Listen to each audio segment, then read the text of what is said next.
I saw that stability, hard work, perseverance, and making sure that the organization grew so that we could continue to give back. So that was important to me. Doing chapter affiliation. I was the fourth president of the Atlanta chapter. Anybody here?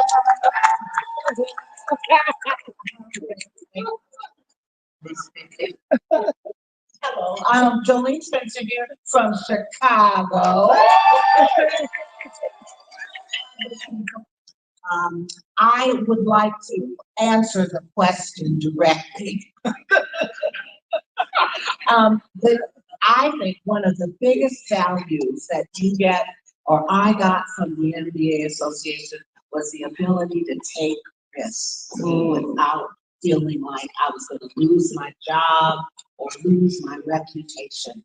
And since I'm kind of a curious George person, I always had a what if?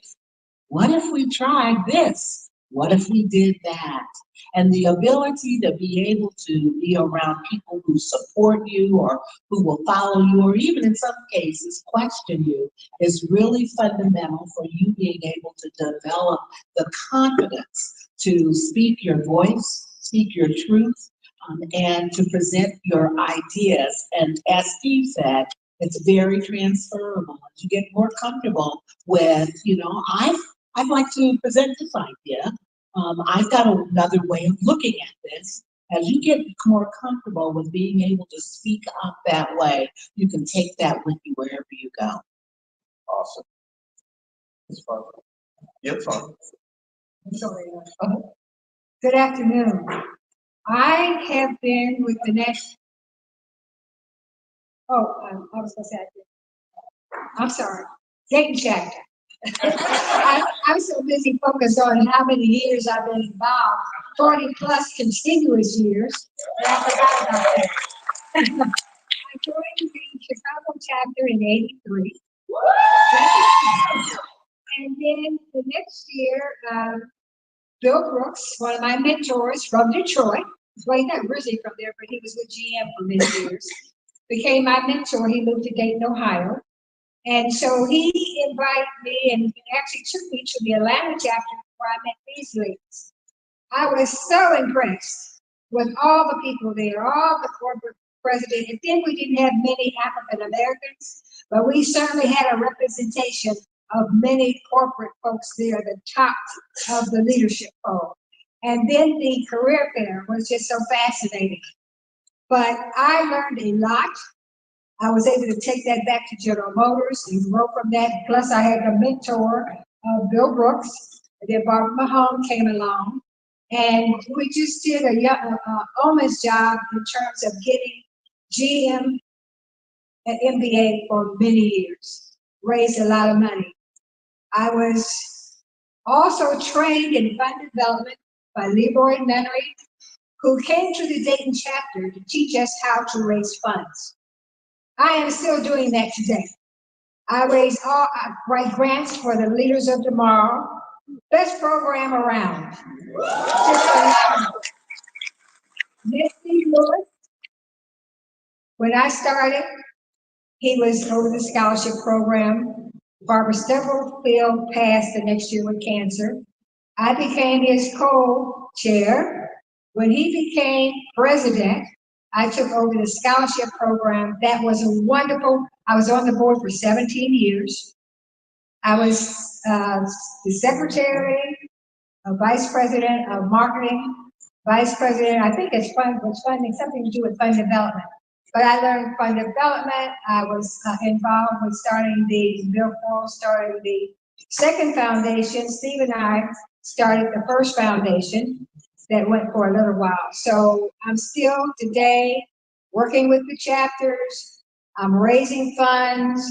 I can't say it enough. I love Leaders of Tomorrow. So I have found that this has helped me locally. And Steve was right, networking. Folks kept saying, Barbara, do you know you have a network? And I said, yes, but they said, you don't use it. So I have used it. And I know people all over the United States.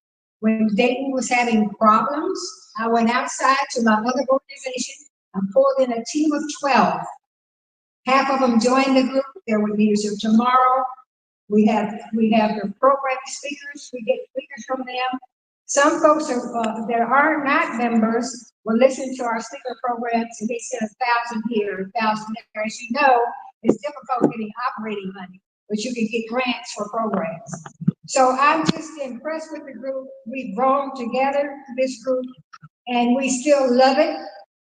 And we have the passion and commitment to continue this journey. Awesome.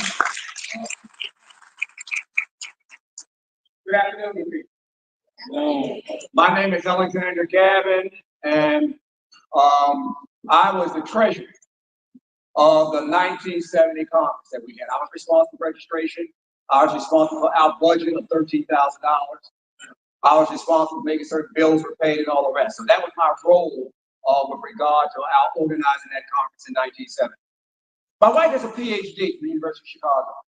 And she got her good PhD by doing her dissertation on a black poet by the name of Sterling Brown. And Sterling Brown has this particular poem, one of his poems, and it says, "The old sheep, they know the way. Young lambs gotta find the way." I want to pay a special tribute to our moderator today for doing what he did. You do need to see us, and you do need to spend time learning about us and all of the us's out there that look like you, because you got to use them as a model for being able to find your way. Now, every last one of you with an MBA I know took an accounting class in that program. I don't believe you can go to an MBA program and not take an accounting class. And in that accounting class, you did financial accounting. And in that financial accounting class, you did assets equal liabilities plus stockholders' equity. I know I'm talking about value, so don't get lost. I'm coming back to it. You did assets equal liabilities plus stockholders' equity. Now, with regard to that, those assets, all those things there are those people who are debtors. And debtors have provided lots of assets to the corporation. In fact, in most cases, that's where most of the assets came from, the debtors. But the debtors only get two things. They get their principal back, and they get interest on the loan they gave. That's the debtor. Then there's that group called stockholders' equity. The primary one within that group is the common stockholders, because they own the corporation. They don't get a salary. They get dividends from successful operation of using the assets. And so if you want to go ahead and talk about what your value is at the National Black MBA Association, you're the owners. This is your group. This belongs to you. This is yours. You're not just working to make somebody else rich and you get the principal back and you get some interest. This doggone thing is you. Look at around and see what you see. All of y'all. So what do I say is the value? No, I tell you what I say the value is. This bad boy is mine. That's my value. Oh, that's so good. So I want to build on everything that we just heard, and I want to ask this question: how did you collaborate with corporations to build partnerships that not only advance the chapter mission, but also open doors for members in their professional journeys? What did that look like, Ms. LeBlanc?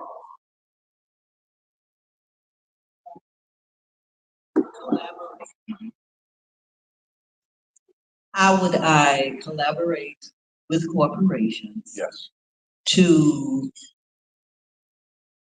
finish that sentence again? Advance the chapter's mission, as well as helping them in their professional journeys to get connected. What I found in my experience, and I know that things have changed rapidly in terms of what is happening in corporations now. I found that it was always helpful to have someone who worked there, who was a part of the membership, and to support that person and have that person act as a lead-in to get inside of the corporation. So you definitely want people who are, first of all, doing a great job on their job, that they're getting paid for it. Because that is what is bringing value to to the corporation. And when you have that kind of goodwill, when you have that type of great reputation, you can bring others in. Because I know that that's what I did with my company. Because I sought to do a good job, build a good reputation inside of the organization. When I went asking for money in terms of partnering with the Atlanta chapter at the time, it was primarily because people had appreciation for me as an employee, somebody that they thought they could depend on, somebody that they thought had integrity, and somebody that they would listen to. And so I would say, best case scenario is if you have someone who works in a company who can be the hunter. Awesome. So high performer, performance is the price of entry. A paycheck is given to people who show up, opportunities are given to individuals who think and work beyond what they're paid to do. And then because of that brand equity that we've established, doors open. Okay? Absolutely. And when new employees came to the organization, I was the one that always told them about Black MBA from the moment they got there. And because we were in Atlanta, we already had a really strong relationship with Clark Atlanta's business school, which was one of the earliest Black business schools in the country. And we were able to help recruit from Clark Atlanta, and anybody that we were able to recruit, we would automatically have them become involved with the association. And then when you get 2 and 3 and 4 employees at the company, and all of us were interested in the National Black MBA Association, it became easier to get speakers and to get money. Sure. Okay. All right, she's going to defer. As I look back in terms of raising funds, you got to have a business proposition. And one of the things I learned at Ford Motor Company was you got to make sure that the company is receiving something for the product and service that you're offering. So, for example, we started out by, I told them that if they came to the Black MBA conference, they could sell 100 cars. They could sell 100 cars. We had a test track out there so people could test cars, and people drove cars, and we sold 150 cars. Not a lot, but 150 cars when you were at zero is a lot. Okay? Now, what happens is the marketing guy got the value proposition. Well, we can do this not only on national scale, we can do this a little bit bigger. But we can do this in the chapters too. And so now you're growing that side. Here comes HR. HR comes running and saying, well, let's take a look and bring those best and brightest candidates initially into marketing, because it was the marketing HR people.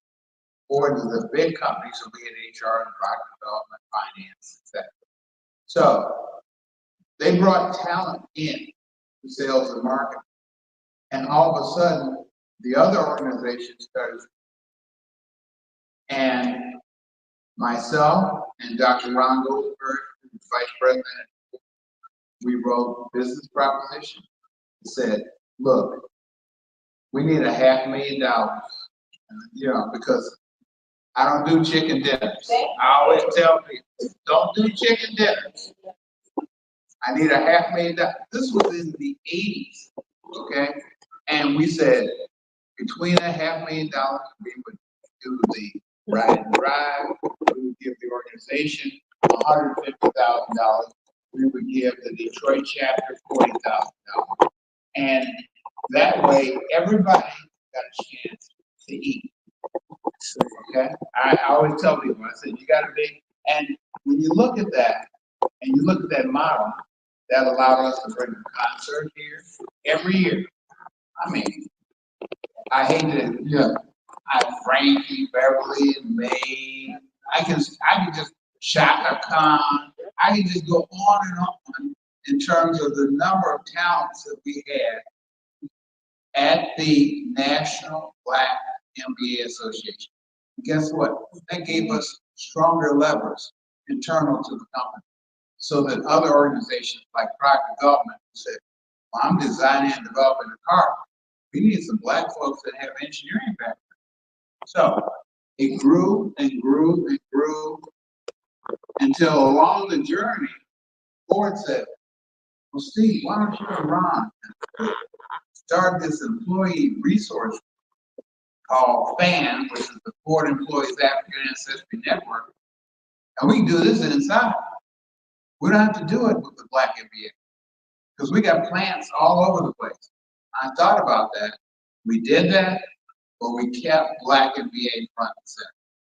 And it was because of the value proposition to the company. The company saw vehicle sales and intellectual capital in terms of students coming in the door. Those two winners, revenue and costs, allowed you to ask for what you think was appropriate to support the organization. We took that model not only to Ford, but we did it with GM. We did it with other companies across the nation. When I was national president, that model worked in the 90s. Now, external factors have changed, but I will challenge it still should work today. If you have a value that company wants, in terms of inroads to sales of something that provides revenue, top line revenue, that's very important. Excellent, Barbara. Value proposition is key. And as Steve said, General Motors, all the Chrysler, they do the same things pretty much. But we also at GM, and I'm sure Steve did too, even before we were raising and bringing in a lot of money, even with the scholarship program. Remember we had to meet?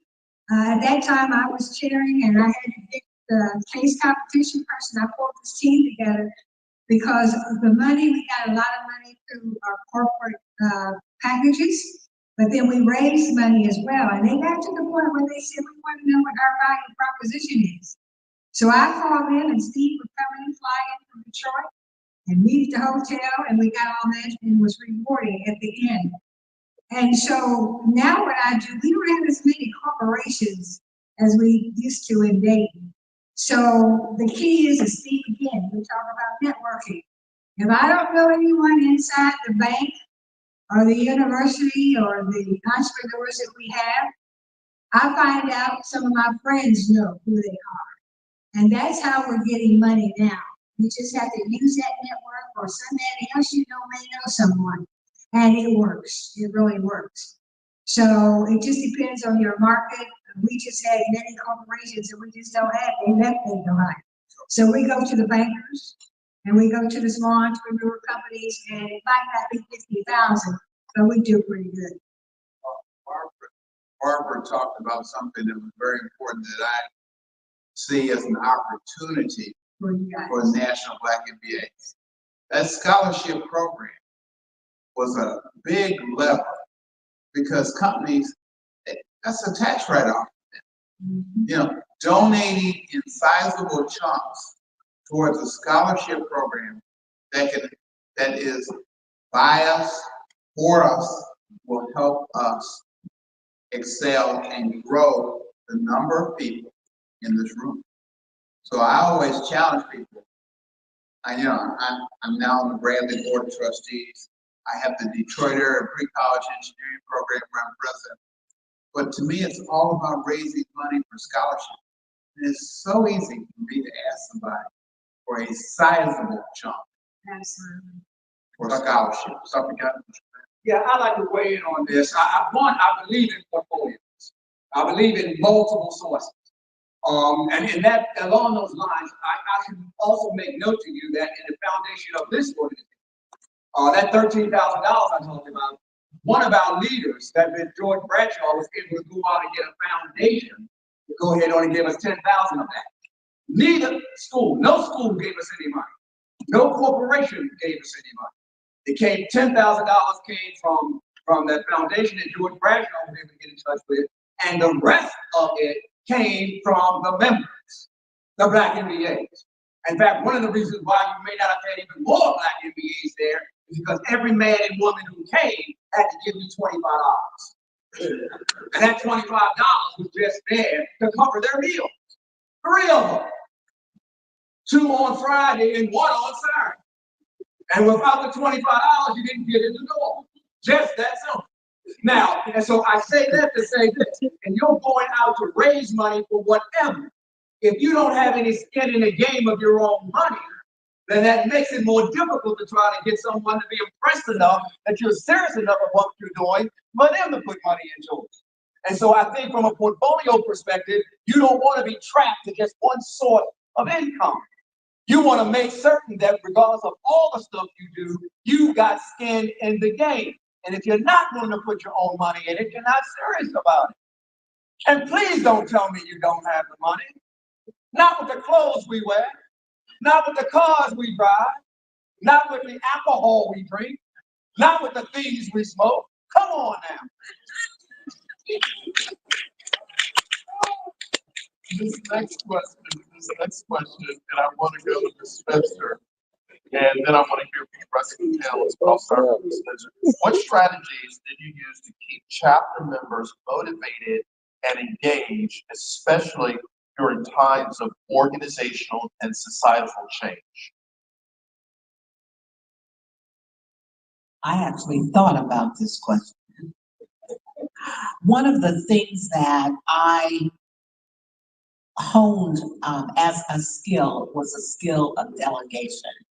And because I'm older now, I can proudly say I am more of a you do it than a I'll do it person.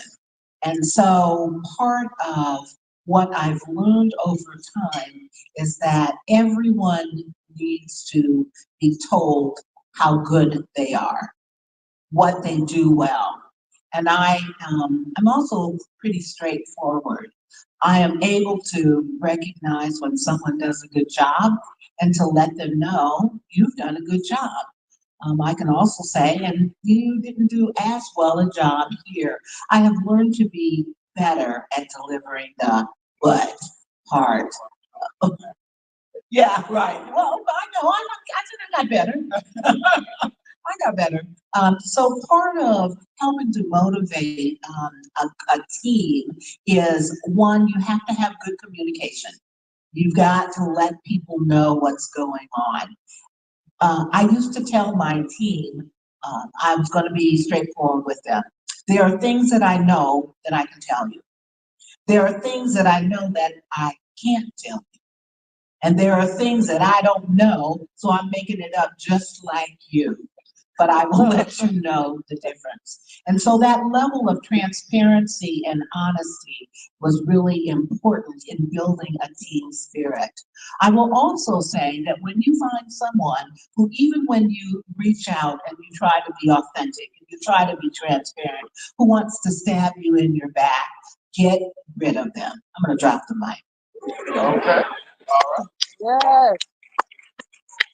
Sometimes it's when you come up with creative programs that people don't even know that they need.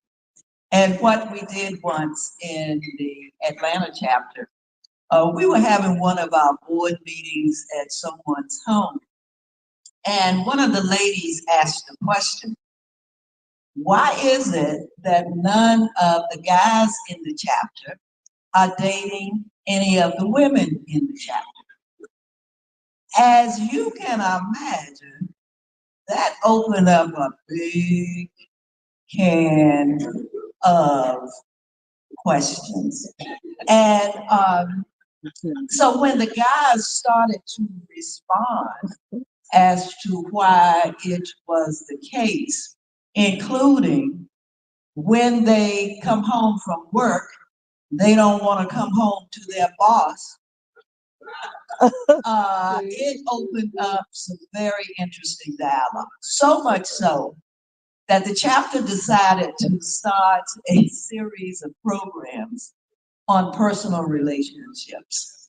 And I'm telling you, the folk came out, the members came out, their friends came out, and the next day we knew the national office asked us, "But this is so popular, would you be willing to do one of these sessions at the national conference?" Standing room only. 1984, San Francisco. That's how much interest it was amongst these MBAs who had started these great careers, making money, more money than their parents had ever made. But this whole issue around how can we have decent romantic relationships with each other, just, I'm telling you, it was one of the most popular things that we did, brought in new members, brought people got, yeah, we had someone to do a proposal right in the middle of this. I mean, yeah, the hall was larger than this. So it was interest. We tapped into something. Yes, we're all business people, but we're whole people and we have other needs. How can we tap into helping to fulfill some of those other needs? That's good. That's really good. I want to build on that with this next question. How did your chapter successfully attract, activate, and accelerate membership growth, building on this, while maintaining the core values and the mission of the National Black MBA Association? How did you continue to attract, activate, accelerate membership? I'd like to build on it a little bit because there were some naysayers. Why would you all be discussing a topic like this when we are business people? We would rather have input on our careers, how to be successful. And we just took the position that if this was something that the membership is interested in, we're gonna bring in the professionals, first of all. We're gonna bring in the folk who can share with the membership what's important, how do you go about cultivating great relationships, et cetera, et cetera. So it did bring in new members because there were more people who were intrigued by the conversation than those who felt like it was a little bit outside of the realm of what it is we're supposed to be about. Because we're about the whole person, not just the business. This is actually an issue of today. Very much so. We even now talk about how do we continue to engage people in the Black MBA Association when one, MBAs are not as much in demand as they were before, and two, there are a number of choices that people can join, other kinds of organizations that are more specific perhaps to the chosen career field or just around interest. And then three, we're just busy. We're really just busy. So as in anything, to keep people engaged, to keep things growing, you've got to be creative. You've got to think of different ways to engage people, to talk to people, to reach people, but you also have to offer them something that perhaps might not be available, usual for them, and something that's going to add value. And it requires that you think about it all the time. What's going to add value? What do my members want?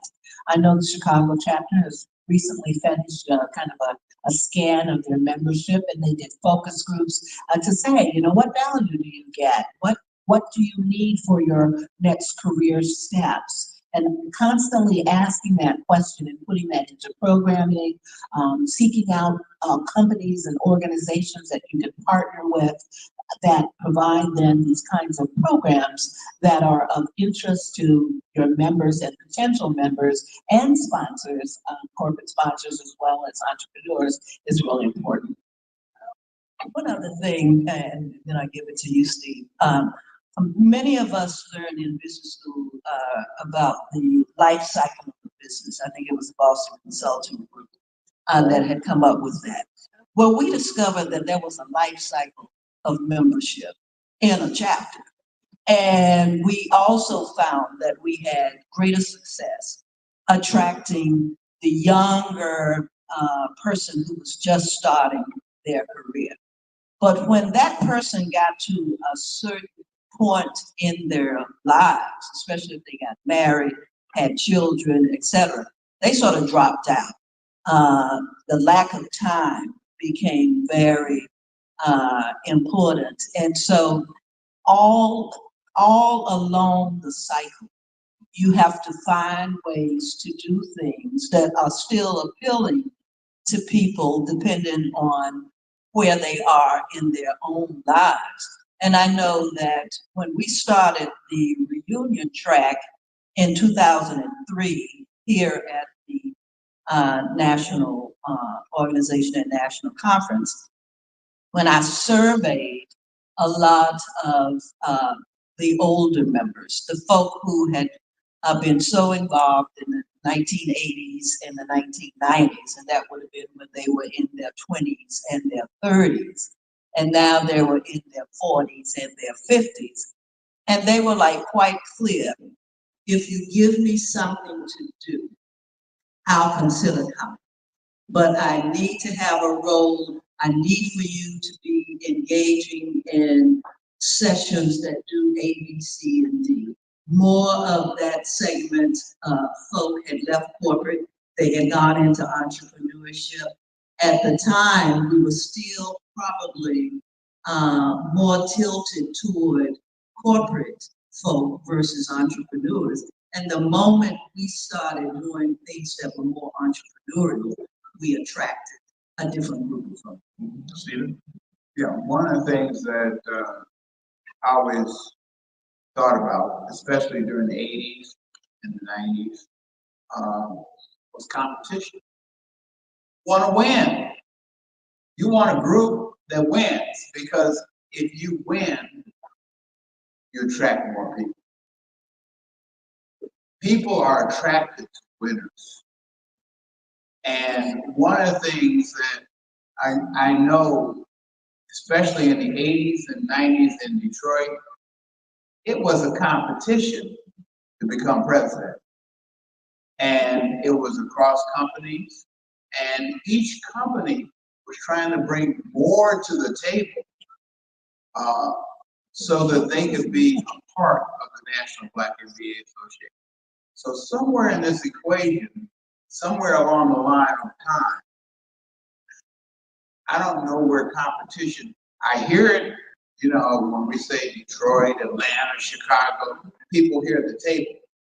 But does that happen in your chapter? That's the question I always have, because in the 80s and 90s for me, that happened in the chapter. That required me to develop myself more so that I became more competitive. I became a better leader. Those leadership skills became transferable to my job, and I became successful in my job. It allowed me to, in turn, give back to the National Black MBA Association. So, competition and winning you know, is very important to me as an ingredient of success for National Black MBA. This next question, I want to start with Ms. Barbara and then we hear from Dr. Alexander. How did you foster a strong relationship with the national office? And how did that strong relationship with the national office benefit chapter vice versa? I think it's important to develop that relationship with the new president and CEO. Some reach out to you, some not so much. But in the long run, it's great to do that, and they keep you involved. Just like with the leaders. We would get accolades every so often. When Jesse Tyson was president, he reached out. He thought we should write a book about history. A lot of you guys don't know about our history. We had good history, and we paved the way for a lot of things, the programs and the scholarships. And so it's just good to know them and be able to be involved and do different things. We're working. They're keeping us committed. We're doing everything, and they're calling us for programs like they do on some calls. But you have to work with them, and if they're new presidents, you have to give them, present CEOs, you have to give them time to get in. For example, Henry, when he started, his year is in October. And when he was hired, he was given certain parameters, things he had to get out, raise money and do things. And so I think, and every person is a little different, and he's open and trying to help. So there's a learning period.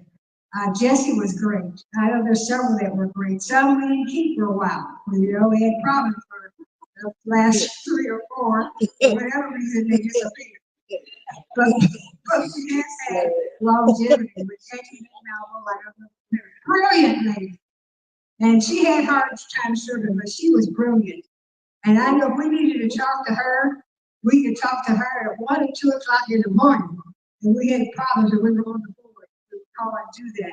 So everyone's a little different, but I think that give them an opportunity, call them and ask them. And I know some of you do reach out. So you have great ideas. And I think they're trying to help and do things, but they need a little longer time to do that. But Jesse has some great things. I think there's several presidents that do great things. Steve did a lot of great things. So and we kept the presidents and CEOs a little longer. Now it's just more short term. But I think it enhances us all. We're enjoying the fact that they're engaging us to do a lot more. And we still have that passion and commitment, and we want to help in every way we can. And we will continue to do that. Awesome. From my perspective, and I'm going to defer on this, there's no one on this stage more direct than Jolie. So I'm going to handle this one to Jolie for her to be able to make those comments, because I think being direct is important. But I will just say in passing that I've had good relationships with all of the leadership there, and I focused on that because I do believe, and part of it is that they may just sort of, in a sense, they recognize my age, you know, so they go ahead and give me a little leniency. But for the most part, I've had good relationships with everybody, and I think people are talented. They have a lot of different talents. But in terms of that relationship, especially as it relates to tying it in with the chapters themselves, I'm going to defer to the most direct person on this stage. Jolie! Direct answer to you, the chapter president. Jolie? 2 things. One is, we've got 13 minutes left in the session. So I'll make my comments really short. It's a two-way street. It's a two-way street. You have to communicate with the national office, and the national office has to communicate back to you. And let me honestly say that over the years, that has not always been the case. And it's been for a number of reasons. Understaffing at the national office, overwhelmed, lots going on, not well-trained chapter presidents. So this is absolutely a good thing. Not committed people that are on the board. I mean, an organization that functions well has as many parts of it working together well. And so when it works together well, then you get that good communication flow. I would also say that if something is wrong, raise your hand, let people know. Don't just sit in the back and grumble. And don't be one of those naysayers. Be part of the, was it? If you're not part of the solution, you're part of the problem. Yes, So be part of the solution. yes. Awesome. Here's what we're gonna do, thank you. Here's what we're gonna shift gears. If you have a question, we have about 10 minutes. If you have a question that you would like to ask our panelists, we'll get a mic to you real quick. If you can just pop up, tell us your name, the chapter that you represent, and so that we get a mic over here. All right, real quick. And and also, if you have a question that's coming, go ahead and stand as well. We got the mic coming to you. All right, let's get another mic. And so if you have a question, go ahead and stand so that we can expedite time. Yes. Thank you. So my name is Tracy Around, the Seattle chapter. And I love the legacy years. And I would want for each of you to share what advice, what's the best advice you've ever received, or the best book you've ever read in life?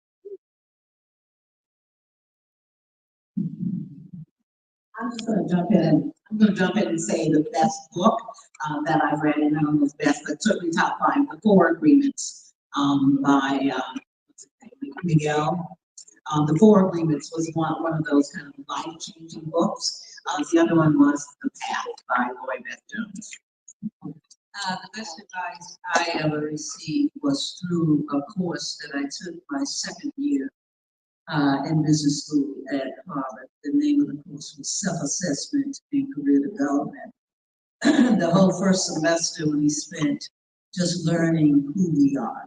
We took all kinds of assessment tools in order to determine what our values were, what we cared about, how we wanted to do things, what our skills were, what some of our inherent talents were. And we had to write all of that up. And it gave each one of us a very good picture of who we were. And then when we went into the second semester, it was about career development. How do you take what you know about who you are and use it to find positions where you think you will be happy, where you think you will be able to utilize your talents, where you will be able to make huge contributions. And that is probably the best type of advice that I have received, because it has been what has allowed me to have the type of successful, joyful kind of career life that I've had.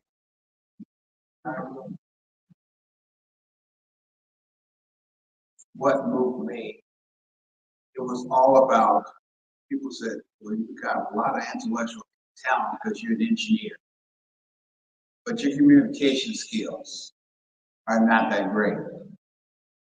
And people right here on this desk, sitting right here, this direct, said, Steve, we gotta sit down with you, my brother, and work on your oral communication skills.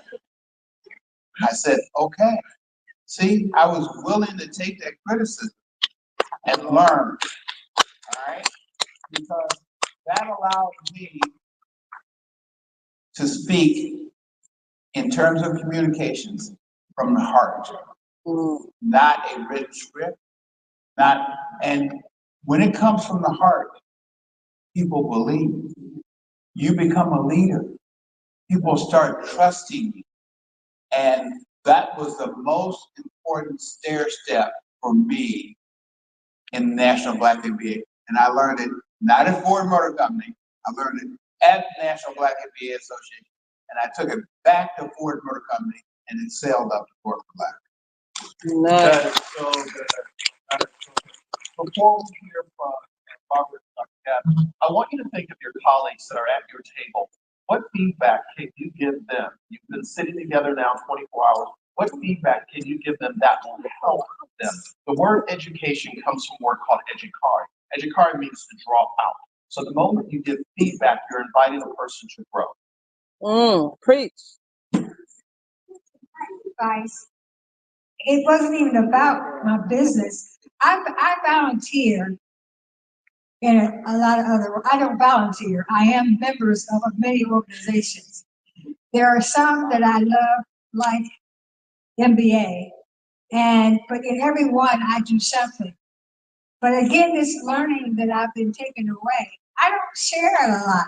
You know, I deal with philanthropy too. I don't have as much money as Steve, but I have been giving since I was a child. But I learned a lot from Steve, okay? And I learned a lot from Leroy Nunnery, or I wouldn't be where I am today in volunteering in my community. But the president of University of Dayton told me I've been getting awards for my leadership. You know, when I restarted the NBA, that was founded just a few years ago. It's amazing. He said, Barbara, people are beginning to see what you do in the community. They see your leadership style. They see how you pull together your socials or whatever you pull together. You make it happen. It's not always just me, it's a team, but we make it happen. He said, start sharing this information with folks. They see you. Don't shy away from the awards. It's a compliment. So after all these many years of doing all of this, now I still feel a little funny to say, well, I've done this and I do that. But I do acknowledge it and I appreciate it. But all these years, that was what I was told, and it was good advice. Awesome. The book I'm going to suggest to you is by a guy by the name of Pearl. It's cast right here in Washington, D.C., based upon issues in Washington, D.C. And the title of it is, and I'm going to encourage you to read, A Hope in the Unseen. A hope in the unseen. That's the population I'm at.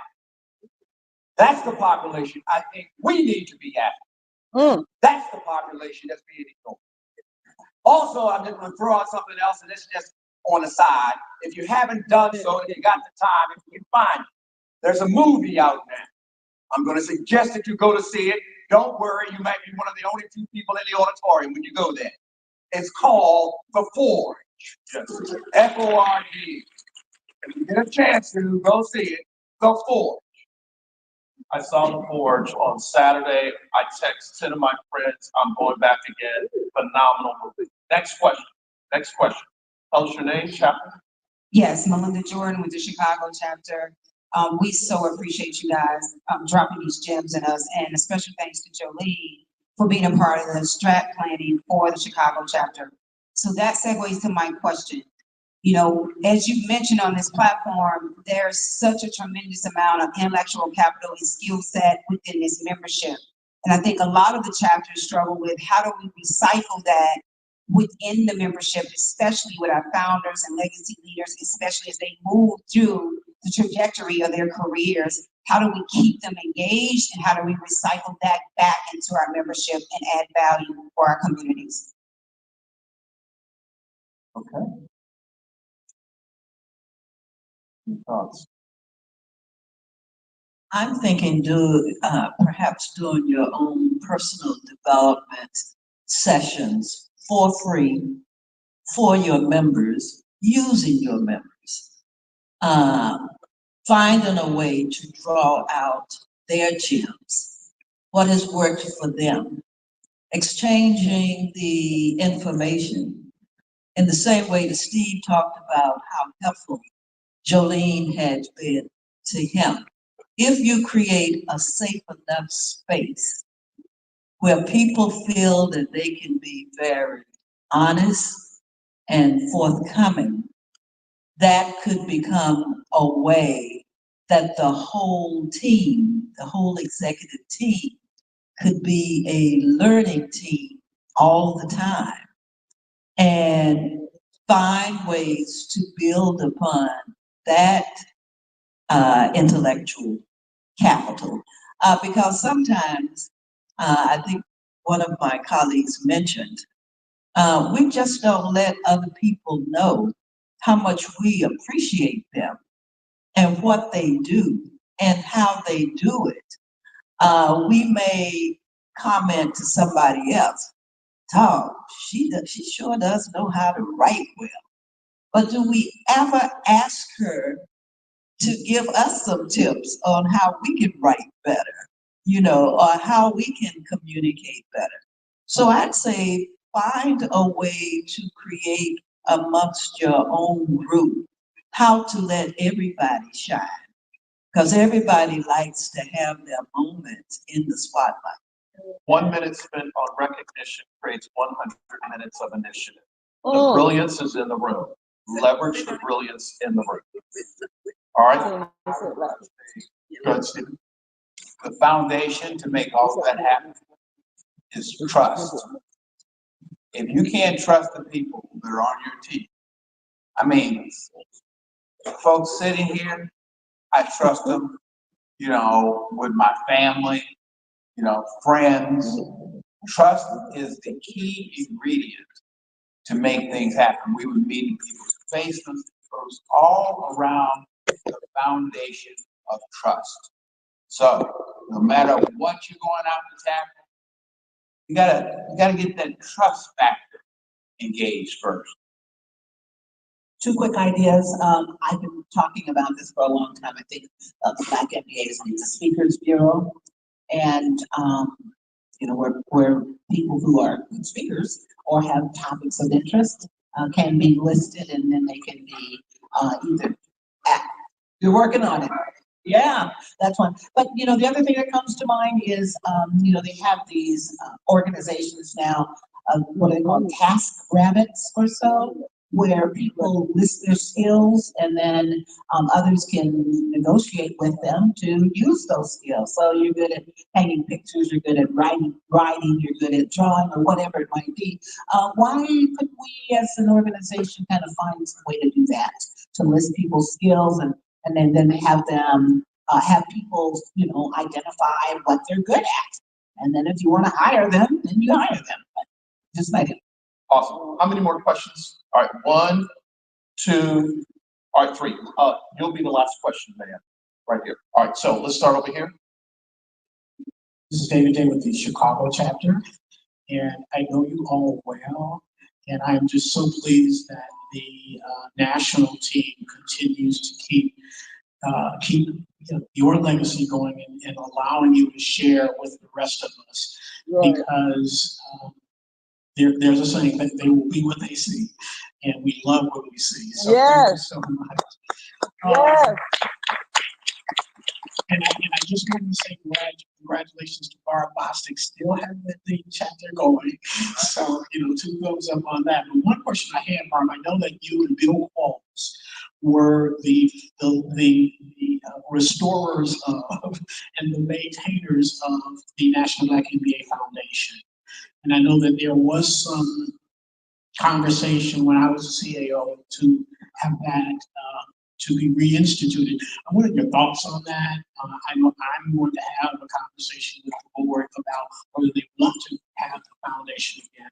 But I know you were integral in making certain that foundation was successful. And one of your thoughts on whether you think the foundation should be reinstituted.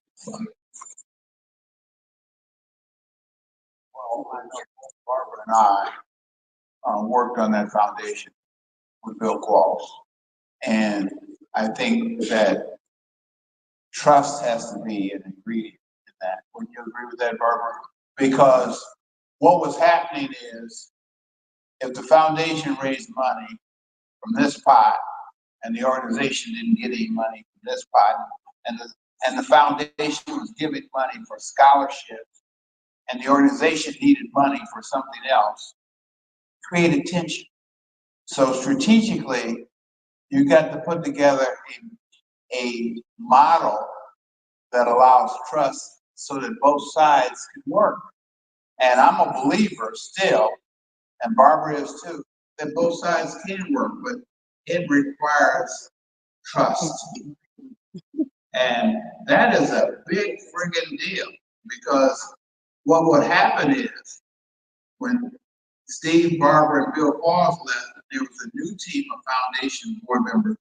They may not have the same objectives, you know, where it was going. And so unless everything's written down legally to keep everybody in their lane, it's very hard to execute. It's very, I'll speak to that because it's over now, but I feel that we were really raising money and we were putting money back in the organization for programming and scholarships, and it was phenomenal. And when we started that, Bill Pauls called me one Sunday afternoon and said, do you know 100 people that you can make call to ask them to commit to 3 to 5 years of donating money?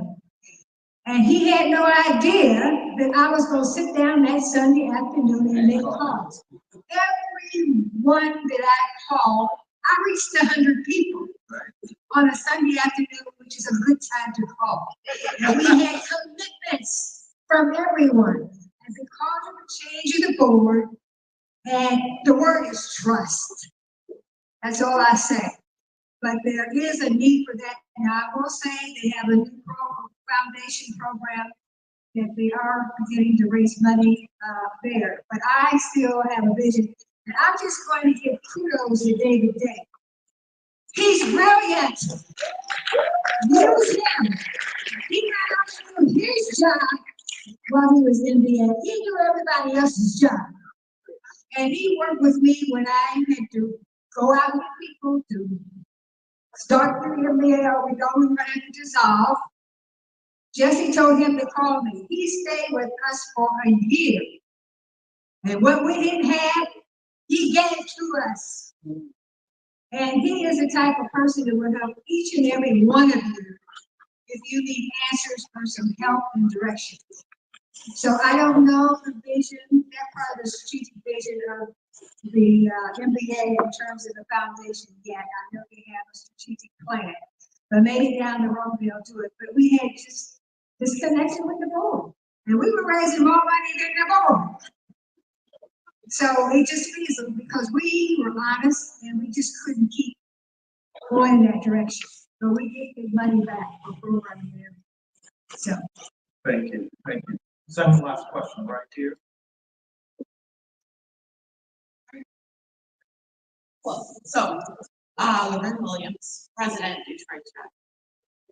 What up, Doug? Thank you. Thank you, Mr. Steve Lewis. You are so notable among some of our lifetime members. I'm my VP of Administration. In 2020, when we were running for office, I was in Bermuda. And he gave me a call and he said, if you don't win, I won't take the office. And I got on the phone and I called about 100 of our 132 lifetime members in the Detroit chapter. And all I did was remind them to vote. And I came home because where I'm going with this is the drive that this organization has implanted on my life and the community that this organization has created amongst the leaders in this room, I see mirrored amongst yourselves. So the entire Detroit executive team is here at this table. And some of my closest friends are in this room, just like you've said that your closest friends are on the stage amongst yourselves. And what I would like to ask is, when you created this organization, did you realize that you were going to empower the generations that came after you with the same type of pedigree that the long-standing Ivy League organizations, that same sense of pride, the long-standing student organizations that come out of Ivy League universities have? Because that's what I feel amongst this room and amongst my colleagues, is we know where we came from, we know who we can call. But did you know that that was going to be the byproduct of what you were creating? Because that is what you created. That's what I saw when we were all in DC last summer with Dr. Gavin for the DC fly-in and the Capitol visit. I saw Beto with Mom, so gracious, looking at the generations that have come after her organization. So I feel a sense of pedigree on the stage, I feel a sense of pedigree in most of the colleagues here. But did you know that you were going to give us that power? Because that really is a superpower for Black professionals. I definitely would like to defer to Brother Gavin in a minute, but we were having a conversation and talking about how when we were chapter presidents, when we joined this organization, most of you were not born. Not only were most of you not born, you probably weren't even a figment of your parents' imagination. And for us to now be here, still alive, still healthy, to see what we have brought is more than gratifying and satisfying. It is the greatest thrill to be able to be alive and to see what has come forth. When we were doing the work that we were doing, in many instances, it was because it was so much what we needed. We were amongst those corporate pioneers. Most of the time, it was just one of us in a company or in a whole division. And the isolation that was present, the racial innuendos that showed up, were things that nobody had really talked to us about how to deal with. We knew, we grew up, some of us, in the segregated South. So going into these white corporations was major. We had not even gone to white high schools or elementary schools. And so this was a brand new world for us, and to be able to come and help plant the seed for an organization that was ours was a big, big deal. That's why I think we put so much heart into it, because it was ours. And yes, we did it because we wanted to help ourselves. This place became our HBCU homecoming because so many of us had gone to white institutions. I was amongst the 5th class of Black students at Duke University. So we were pioneers. A lot of what we did was to help ourselves, but our mission always centered around helping the Black community when it came to issues around business development, wealth being great professionals, being great entrepreneurs. That's what we were doing. And so to now be alive, to see this in you, it just takes our breath away. So we're just grateful. And thank you so much for acknowledging us. But Brother Gavin, I'm going to give you the last word, because in 1970, when y'all came together at the University of Chicago to think about pulling together a group of Black MBAs from all over the country, I think you had 75 schools represented. It was the first time there was a critical mass of Black students even getting MBAs. And for you all to be so forward-thinking in terms of wanting to do something to bring this group together, we tip our hats to you guys.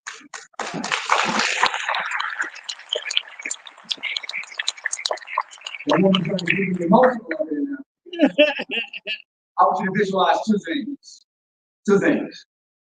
First is I want you to take a look at that pin relay. I want you to go ahead and take a look at that relay ring. 1 mile relay. Gun sounds, kickoff. Nobody dropped the baton. That's the first thing. And then I'm gonna take you back to the other one, and I'll bring you back to this again. Now, you already know how we feel. You do. Many of you are probably parents or will be parents. And so you already know what's going on here and what your visualization is. In 1970, I like to describe us in 1970 as the sperm in the egg. That's when that bad boy kicked off. But you already know that even though you got that union at that point, it's got to spend some time in the womb. Then it's got to be born. Then it has to be nourished through all of those years. And so what is it that we have here now? We have the results of what took place in 1970